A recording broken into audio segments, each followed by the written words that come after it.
ನಾಗಲಗೆರೆ ಕೆರೆಯ ಮಣ್ಣು ಅಕ್ರಮ ಸಾಗಾಟ ಆರೋಪ 20 ಲಕ್ಷ ಮೌಲ್ಯದ ಮಣ್ಣು ಲೂಟಿ ಅಧಿಕಾರಿಗಳ ವಿರುದ್ಧ ರೈತ ಸಂಘಟನೆ ಆಕ್ರೋಶ. ನೀವು ನೋಡ್ತಿರುವುದು ಹಾಯ್ ಮೈಸೂರು ಕನ್ನಡ ನ್ಯೂಸ್. ಮೈಸೂರು ಜಿಲ್ಲೆ ಟಿ ನರಸೀಪುರ ತಾಲೂಕಿನ ಸೋಸಲೆ ಹೋಬಳಿಯ ನಾಗಲಗೆರೆ ಗ್ರಾಮದಲ್ಲಿ ಕೆರೆಯ ಮಣ್ಣನ್ನ ಅಕ್ರಮವಾಗಿ ಸಾಗಿಸಲಾಗುತ್ತಿದೆ ಎಂಬ ಗಂಭೀರ ಆರೋಪ ಕೇಳಿ ಬಂದಿದೆ. ನಾಗಲಗೆರೆ ಗ್ರಾಮದ ಸರ್ವೆ ನಂಬರ್ 32ರಲ್ಲಿ ಸುಮಾರು 24 ಎಕರೆ ವಿಸ್ತೀರ್ಣದ ಕೆರೆ ಇದೆ ಎನ್ನಲಾಗಿದ್ದು, ಈ ಕೆರೆಯ ಮಣ್ಣನ್ನ ಇಟ್ಟಿಗೆಗೂಡಿನ ಮಾಲೀಕರು ಸೇರಿದಂತೆ ಕೆಲವರು ಅಕ್ರಮವಾಗಿ ಸಾಗಿಸಿದ್ದಾರೆ ಎಂದು ಭಾರತೀಯ ಕಿಸಾನ್ ರೈತ ಸಂಘದ ಅಧ್ಯಕ್ಷರಾದ ನಾಗಲಗೆರೆ ಶಿವಕುಮಾರ್ ಆರೋಪಿಸಿದ್ದಾರೆ.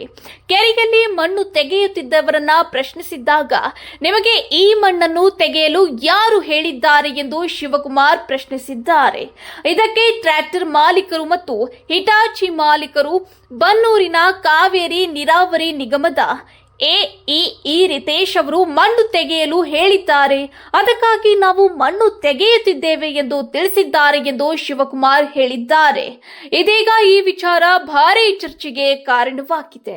ಸುಮಾರು 20 ಲಕ್ಷ ರೂಪಾಯಿ ಮೌಲ್ಯದ ಮಣ್ಣನ್ನ ಅಕ್ರಮವಾಗಿ ಸಾಗಿಸಲಾಗಿದೆ ಎಂದು ಆರೋಪಿಸಿರುವ ನಾಗಲಗೆರೆ ಶಿವಕುಮಾರ್ ಈ ಪ್ರಕರಣದಲ್ಲಿ ಸಂಬಂಧಪಟ್ಟ ಅಧಿಕಾರಿಗಳ ಪಾತ್ರದ ಬಗ್ಗೆ ಸಮಗ್ರ ತನಿಖೆ ನಡೆಸಬೇಕು ಎಂದು ಆಗ್ರಹಿಸಿದ್ದಾರೆ.